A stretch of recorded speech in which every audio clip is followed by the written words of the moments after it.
am Jeff. And I'm Tom. Today we are honored to have Brent Cooper, the executive director of the Green Beret Foundation, somebody I've been trying to get on for a while here. He's been doing the job here for about 7 months, since June 2019. And go ahead and say hello, man. Just wanted to get you in here. Hey, guys. Thanks for having me on. Appreciate it. Love your guys' content. Very happy to be here today.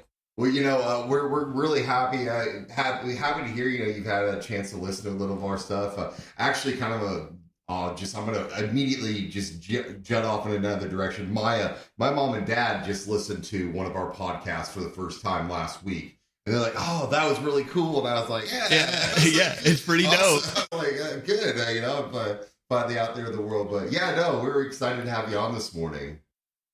Awesome, man. Yeah, glad to be here. Yeah, we're actually starting to pick up a trend a little bit more. We were all stoked and excited last week because we were ranked in the top 150 in the nation, and then we just checked it yesterday and we were ranked like 78th, and we were like, okay, it's working, man. Let's keep this moving. Let's keep going. Nice. Yeah, so our big thing is just getting the vision out there for who we wanted to talk to and the type of. We're not really a niche podcast, so we really wanted to bring people in that we thought would. One, benefit from the exposure, and two, at the same time, have it be something that we truly care about. And, we talked to a lot of soft guys, and the Green Beret Foundation was something that I was introduced through GoRuck, actually. I did the 100-miler back in November. And so I started doing all these stuff, started looking at it, and I was just really, really excited at what you guys were doing. So if you just want to, talk about that for a minute, that'd really be cool. Yeah, that's awesome, man. That 100-miler, that's brutal. Congratulations, first of all. Yeah, thank you. As far as the foundation itself, aside from kind of the canned version, we're making direct and positive impact in the lives of Green Berets and their families. We're providing them that financial support, non-financial support to really fill in the gaps of where the VA and those insurances don't fill in for them. So, and we can get in more into kind of there's a wide variety of the things that we provide support for as far as our programs. But, getting into that, we can get into that more if you like to. Yeah, definitely. Oh, absolutely. We'd love to hear kind of some of the nitty gritty. And, just as, we talked a little bit before we actually got rolling on the podcast, You've been there at Green Beret Foundation for about 7 months now, and but can you give us a little bit of detail on the history of the organization? How long have you guys been around? And I guess kind of maybe where you started, how you've evolved a little bit. Yeah, absolutely. Like you said, I've been running the foundation 7 months. The organization itself was started 10 years ago by Aaron Anderson, who was a Green Beret. He ended up getting injured and was flown out to San Antonio, Texas. And at the time, long story short, he recognized quickly that there were some gaps that needed to be filled as far as the support provided for himself. And so he ended up starting the Green Beret Foundation. It's been in San Antonio, Texas ever since. For me, coming into the organization now, I remember I'm a former fifth group guy. I was in fifth group from 2012 to 2015. And I remember when I was in hearing about the Green Beret Foundation a little bit, kind of what they do, but I didn't really understand that much. I think when I got out, somebody gave me a coin and a patch, and I still have it to this day. But since then, I'm like, I didn't really know what they did. And it wasn't until, I'm kind of going too far forward before we'll go back, but that's fine. It wasn't until I got out in 2015, decided to get out. My wife and I moved up to Seattle, Washington. I was running a real estate company up there. And my transition out was relatively easy for the most part, as far as assimilating back into civilian life. I understood business. I understood the dynamics of organizations. But what I highly underestimated, and I really did underestimate this, was how much that I'd miss the brotherhood, how much I'd miss that camaraderie, how much I'd miss serving something greater than myself. Because I say this a lot, man. Once you serve something greater than yourself, it's extremely difficult to replicate that, particularly in the back in the civilian world. Yes. And so life was good in Seattle. We're up there for 4 years, but I still felt compelled and I was missing something. And this position became available. And I was looking at the job description, and I'm like, holy crap, man. The culmination of 20 years of my life just made sense that moment. Right. You know, because I always kind of like, man, I spent all my 20s in the corporate world, didn't join the military. I signed an X-ray contract when I was 30 years old, needed an age waiver just to get it, and spent 5 years in, and then went back out in the civilian world. So I kind of had this 20 years of, hey, 3/4 was a civilian, 1/4 of it was as a Green Beret in the Army. And so it's like, man, where am I fitting in here? Right. And so it just made sense. Really, to summarize all of that, what made sense is this position, being able to kind of be back involved in the regiment with Special Forces, but then being able to kind of run an organization, run a business, and being able to support my brothers, you know, Green Berets and their families. I think I really relate to that myself on a personal level because, you know, one of the things I found out when I got out and moved in and went and found a corporate job was there were some things about that I really struggled with. There were some things about it that were really great too. But I think it's really interesting too sometimes when you, especially, you know, folks that, you know, kind of go a different route into it. Like you say, you know, you had your corporate experience before you ever went in the military. You know, you kind of find ways to bring the best of both worlds to the situation. And I really think that sort of thing is great, not only for the corporations, but also for, you know, like you said, kind of that idea of brotherhood, you know, having that goal to work towards is really, that's really a motivating factor. I know. Huge motivating factor. And, you know, getting out, it was funny because when I got out, and I think a lot of guys probably experience it, you know, soft community or not, you get out and you don't want to talk about it. Right. The Green Berets were already kind of the quiet professionals. But what I'm trying to, a very concerted effort right now is, hey, we're quiet professionals, but we don't have to be silent professionals. Right.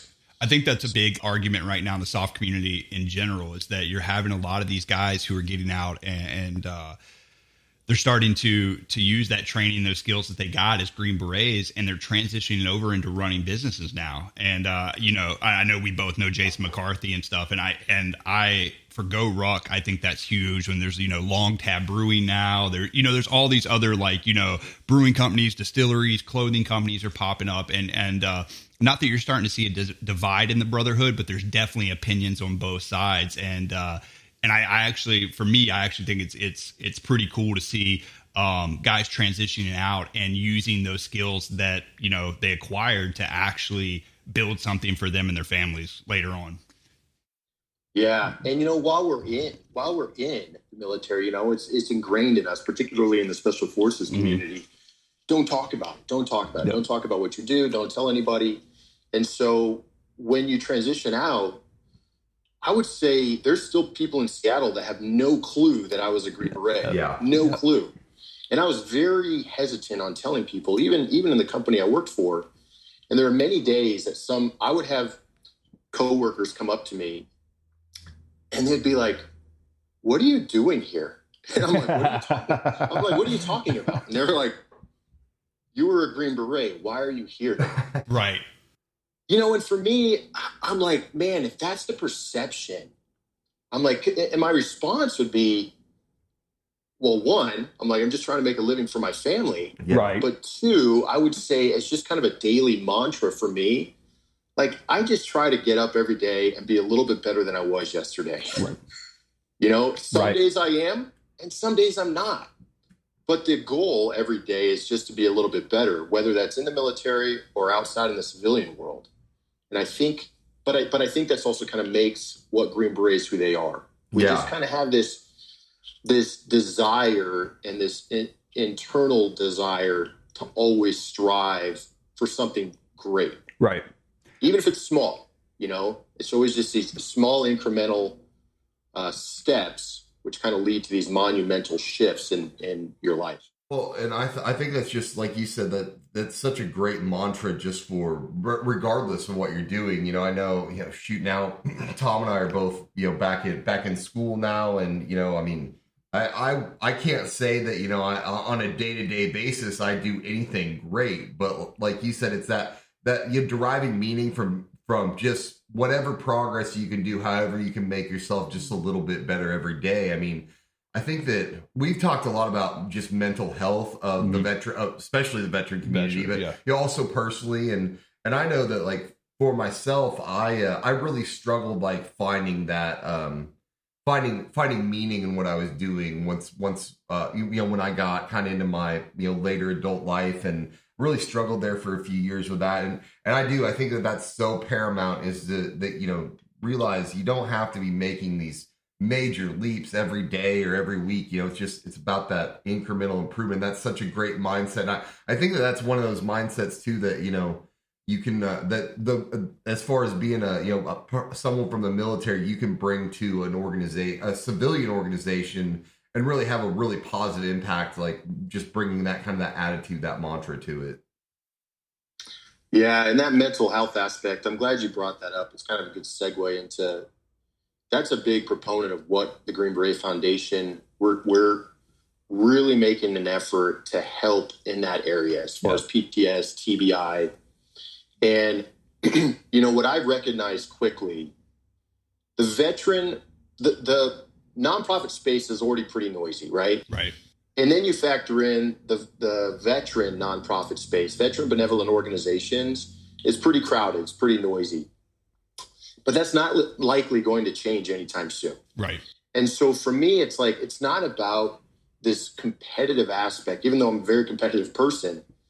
What I'm really making an effort to do is collaborate with other very like-minded organizations out there, collaborative partnerships that are doing very good things for veterans, for service members. Because for me to think that the Green Beret Foundation is the end-all and be-all organization for everybody is wrong. Right. Right? We do exceptional things, but I also recognize that there's other organizations out there that do things very well.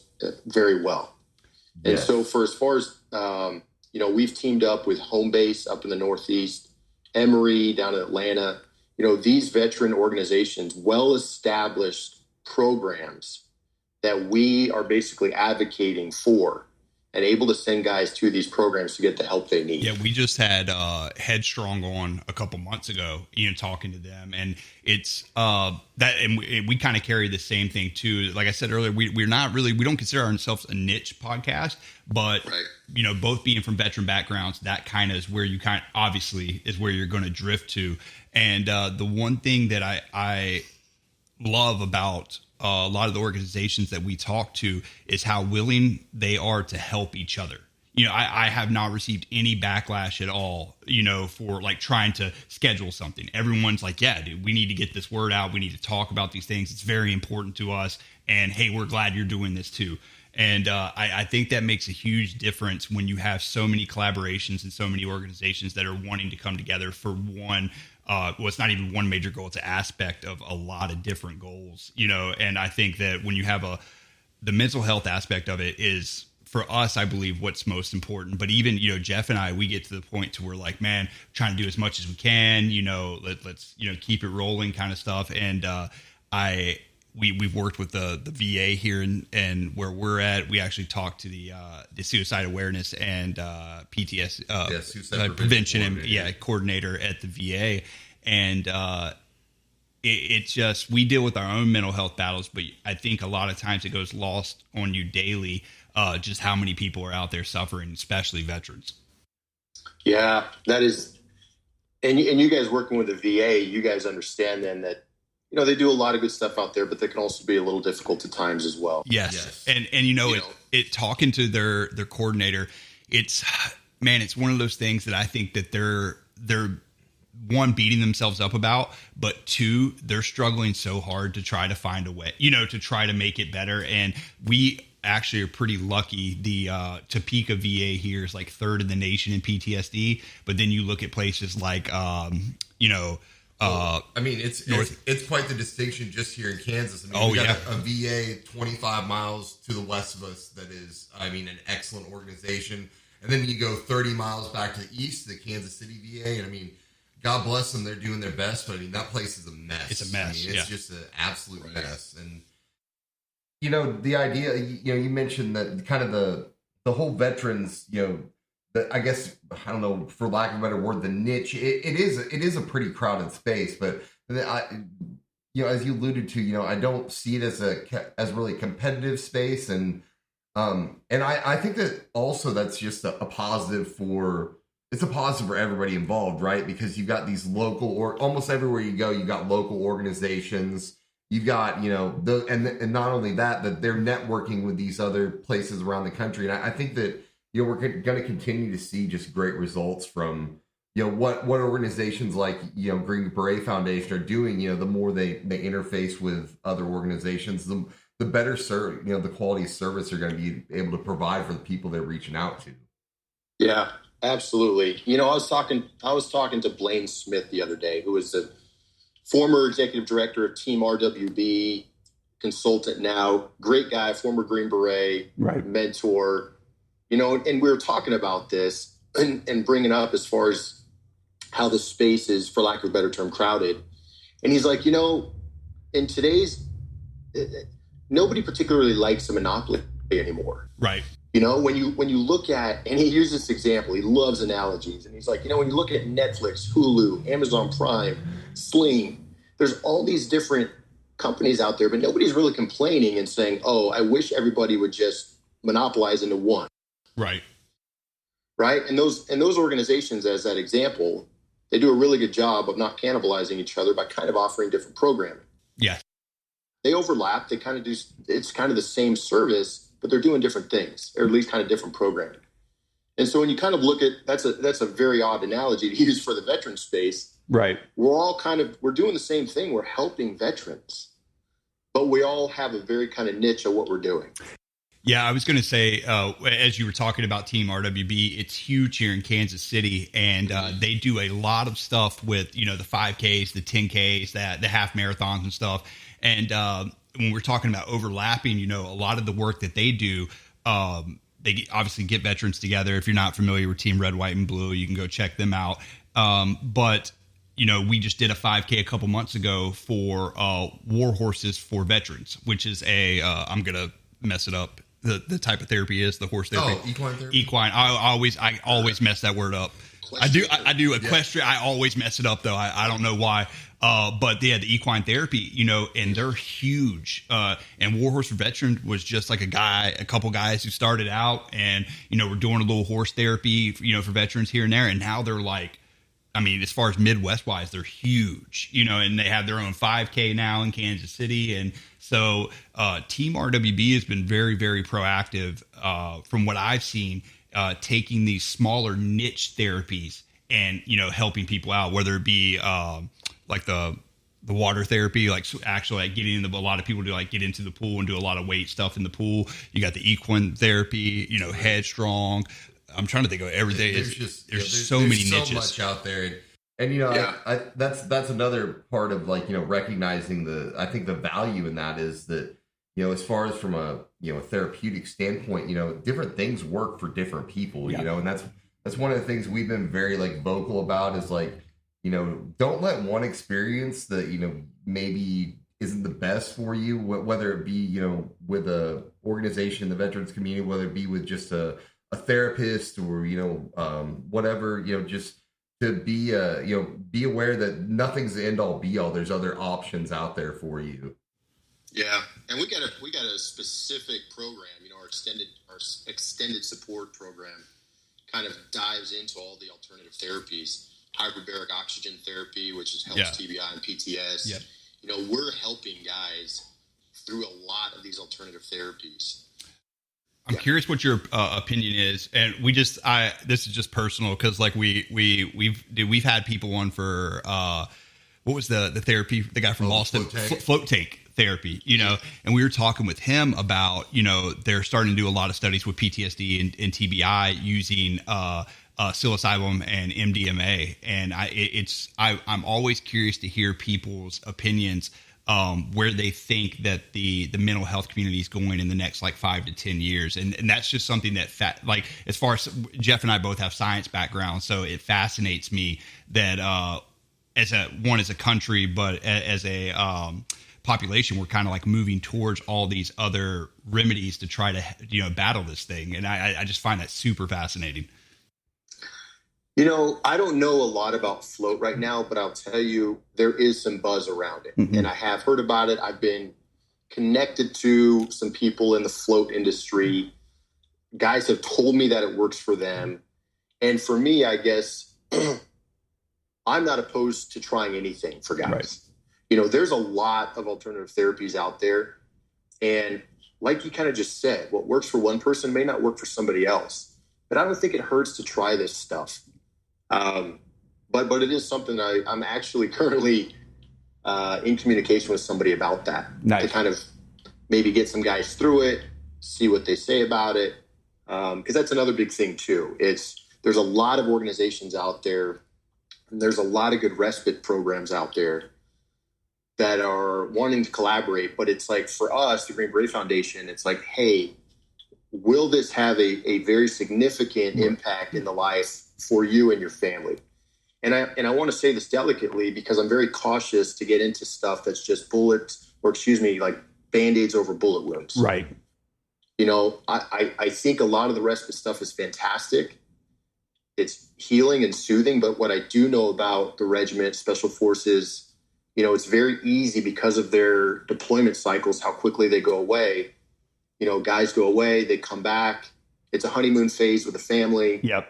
And then they leave again before any real problems are worked out. Yeah, I 100% agree. I think a lot of guys, though, kind of get almost addicted to that kind of lifestyle, though.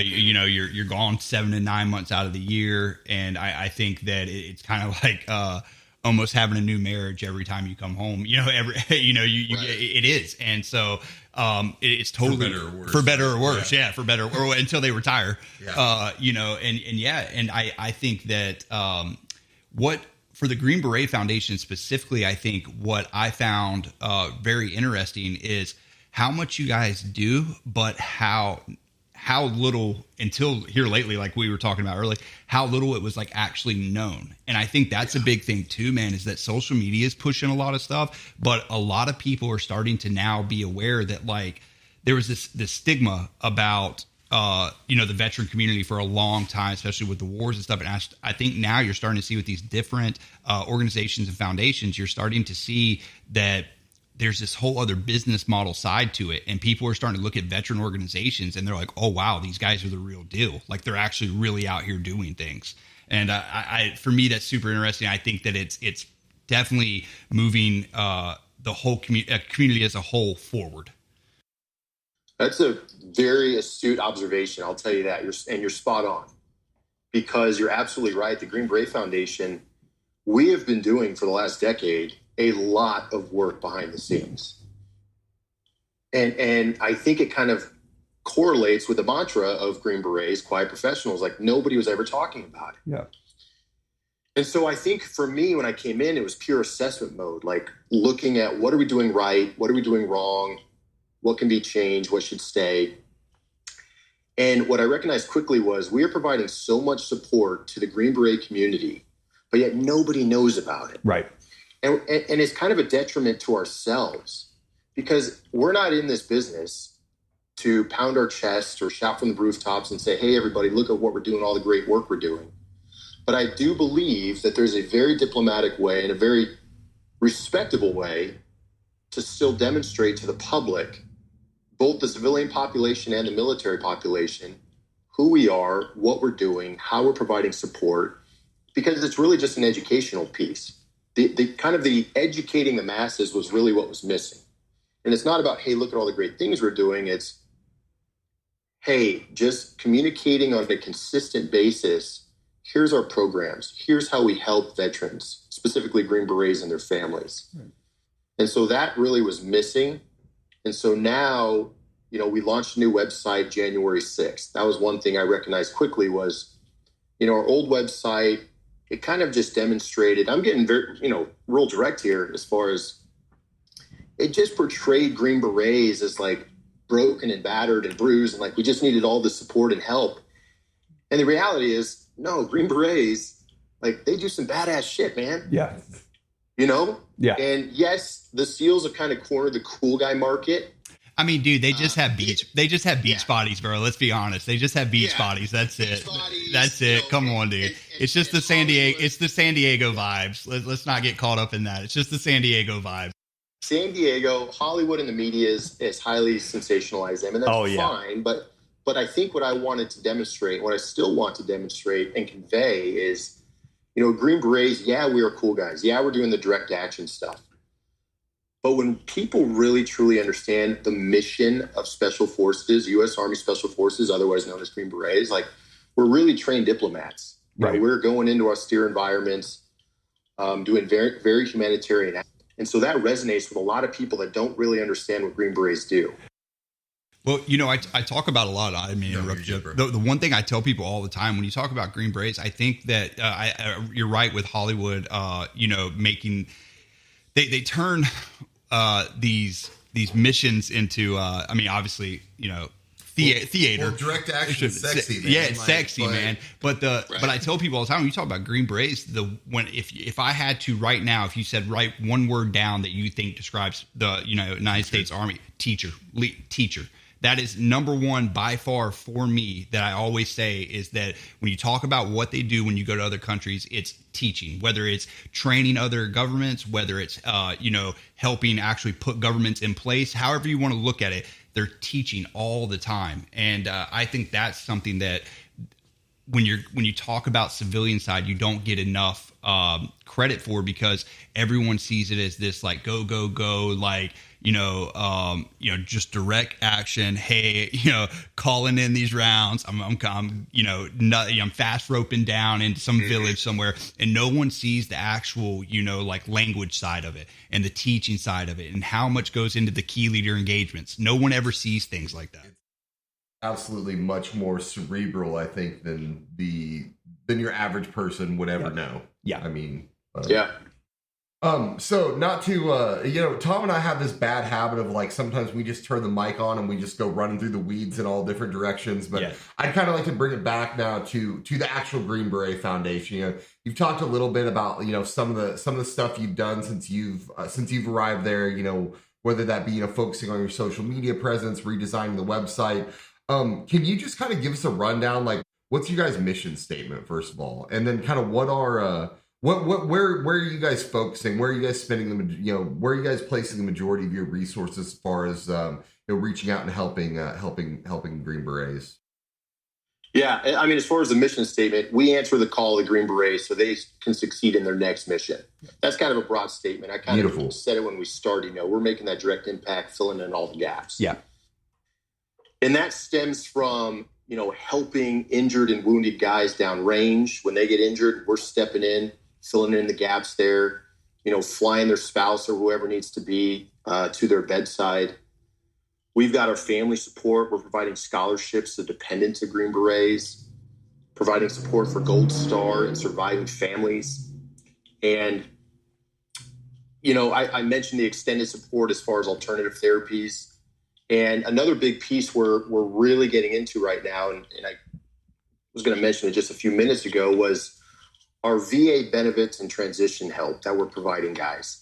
And that's actually really huge right now, what we're doing, because we are about 10 days away from finding out if we'll be a veteran service organization. We had already applied for it.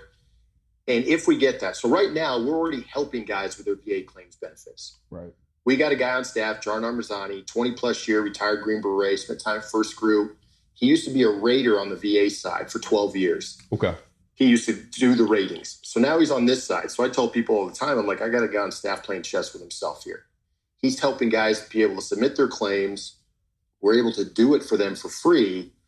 But now, if we get VSO status, the Green Beret Foundation will be the only soft benevolent organization with that status. Right. So we will be able to file claims on behalf of service members. It's just a huge thing to be able to help these veterans, these guys in this way, well, and for us as a whole, which I kind of forgot to mention, the Green Beret Foundation, we're helping active duty, separated and retired Green Berets post 9/11 right now. My vision moving forward, and post 9/11, obviously it's a supply and demand issue. Right. We have X amount of dollars, and that was just how it was set up by the original founder. Fantastic. my vision as we move forward, as we start to garner more donations and more people are supporting this, we can start opening up that bucket to pre 9/11 as well. Well, and that was something I was going to say too, is that when we talked about the exposure you guys are getting now, I think what is, to me, what is more eye opening now, and you can kind of tell when an organization is starting to move in a positive direction by who they're associating with. And now you're starting to see a lot of Green Berets who are like our time period, 12 to 15 coming out, and they're starting to support you guys, and then I know we talked about Jeremiah before we got on camera, but Jeremiah's doing that grand traverse, for the $3,000 goal to donate. And I think that the more we start getting the word out, you're going to start seeing more and more Green Berets from this post 9/11 era start to donate more to the Green Beret Foundation, or at least doing these, these trips and things and activities. But that's going to start opening it up for, prior to not post 9/11. And I think that's, it's weird because it's going to be Green Berets helping Green Berets, but indirectly. It's just one of those things that's going to be a full rotation. It's very cool.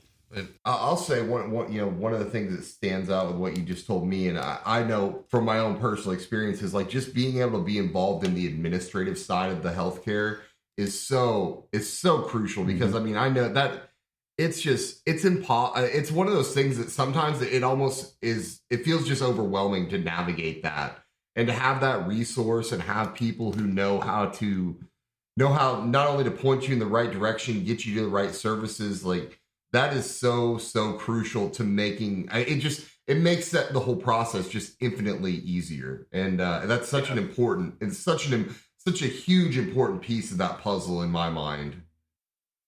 It is, man. And it's easy for us to we could sit back all day and just answer the phone or answer an email and fulfill these requests. But what we're really trying to do now, what I'm recognizing is, we need to be proactive. Let's get out there. There's a lot of guys hurting, but they're not going to talk about it. Right. Because notoriously, Green Berets, we always think somebody needs more support than ourselves. Right. Somebody else always needs it more than the other guy, or vice versa. But so, we're being proactive and recognizing that the issues, because we see so many requests come through and we're seeing all these issues. We just teamed up with Mount Sinai a couple of months ago and did this huge cancer survey, because guys being diagnosed with cancer all across the board. Yeah. From 25 years old to, and beyond. It's just crazy the type of things we're seeing when it comes to cancer. So we teamed up with Mount Sinai. They did a spectacular survey. We'll be finding out the results very soon to try and correlate, how, the exposure of where these guys were. Yeah. Where were they deployed? What were they exposed to? How often were they in the shoot house? All these different, I think it was like 60 plus questions. Don't quote me on that, and we got about close to 800 respondents to that. Right. So we're hoping, based on the information we received back, that we're able to find a direct correlation between a lot of this stuff. And if not, we'll have a follow-up survey and really start to be able to move forward in trying to help find solutions for it, or at least directly correlate this stuff, because it then ties back into their benefits, right? Because a lot of this stuff that these guys come down with, the VA is saying, hey, well, it's maybe not service connected, or there's no correlation there. Well, and that's something too, when you talk about that range of everything, when we're talking about a lot of guys in combat arms you're starting to see now, and this is just pure speculation on my part, a lot of the class 1 lasers that we're using, man. Like we have a guy that we go to school with now, who deployed with me, and he was 27 and ended up getting prostate cancer, and he's clear now and everything. But you look back on it and you think about how many times you were lasing a target, how many times you're on OP doing things like that. And then, all the uranium that you're around, it's just a weird aspect. And I think that I think it's important what you guys are doing, because when studies like this start coming out, it starts changing big armies' way of looking at things, or big military in general's way of looking at things. And I think that that's what's holding the VA up now, is they're looking at it and they're saying, well, the Army saying that it's fine, these are safe. And so I think that's a huge part of what's going to, in the next 10 to 20 years, and it may even be faster than that. It's crazy how much everything is accelerated in the last 10 years. 10 years ago, it did not look like this. Nothing looked like this. The VA didn't look like this. There were no there were organizations, but they weren't as prominent as they are now. And I just think it's a weird, not a weird time. It's a very interesting time to be a veteran in America right now. Yeah. And these organizations out there, it's very easy to be reactionary. Like I said, we could just sit and wait for the phone to ring, but we're not really doing the regiment. Right. A real service. We're the Green Beret Foundation. We should be 2 steps ahead because we've got the information at our fingertips and we can utilize that as far as being able to effectively shout from the rooftops on, like, here are the things that's actually going on within the regiment. Yeah. Here are the things that guys are being diagnosed with, the issues, the pain points, all the stuff they're going through along with their families. And here's how we can invoke some effective change. Yeah, absolutely. I think one of the things that I'm like a broken record. I talk about this basically every episode we do, but I think one of the great things about like organizations like Green Beret Foundation, it's the reason Tom and I got into doing this podcast, is like, you're talking about like you don't want to be reactionary things, and I think that the idea that we're out here and we're now having candid conversations about physical disability, mental health, family problems, all those, like, I think that even like Tom was saying 10, 20 years ago, this is stuff that we were not talking about at this level. And I think that not only is it great for not only the Green Beret community, the military community in general, but I think that these are the types of lessons that are getting passed over to our, that we are really in a way on the kind of the cutting edge, that we're passing these ideas and these mentalities over to our society, and we're having a really positive impact in that way. That way I don't have to hear about toxic masculinity anymore. Yeah, no, I mean, this is fantastic. And this is why I love coming on shows like this. I love talking to guys like you that are spreading this type of word, because there's also that stigma, the mental health stigma of like, hey, I should be strong enough to just endure this. Oh, yeah. Or I should, and what these guys have been through, Green Berets, veterans, we're just kind of taught to bottle it up. We're expert at compartmentalizing things. And I was an expert compartmentalizing things when I got out, and you recognize quickly, like, you got to break that stigma that mental health is a bad thing. Yeah. Right. We go to the gym, we work out, we're always working out our bodies, but yet how are we working out our minds? And so, I mean, that's an easy thing to say, but it's kind of breaking that stigma to guys. I'm like, hey man, if you got issues going on, I get it. I've been there. Yeah. Like, I can get you help. Green Beret Foundation can get you help. The number one thing I say to guys when I sit down with them is, I just need you to be brave enough to ask for help, because we all need it at one point in our lives, period. Absolutely. And, and that's, I think that's why it's so important when you got guys, guys who've been in special forces that, I mean, I spent my whole life looking up to people. I'm 34 years old. I still like, man, I got so much respect for anybody in that sort of, in that profession. And, it's just when you get somebody like that's willing to come forward and say, hey, I'm struggling with this, it's such a, it's that leadership, aspect of it that I can do, if he can do that, and I know who he is, I know what he's done, I know what his background is, that's an example I can follow. It's not just somebody, it's not somebody in academia sitting there saying, okay, well, you need to be more open with your feelings. It's something very real. And like I said, that example to follow by someone that, you really do have that, just a very deep respect for it. I think that's just so important. And I know that, that's, like I said, that's why Tom and I got into this in the first place, was we were having a lot of these very candid conversations with each other.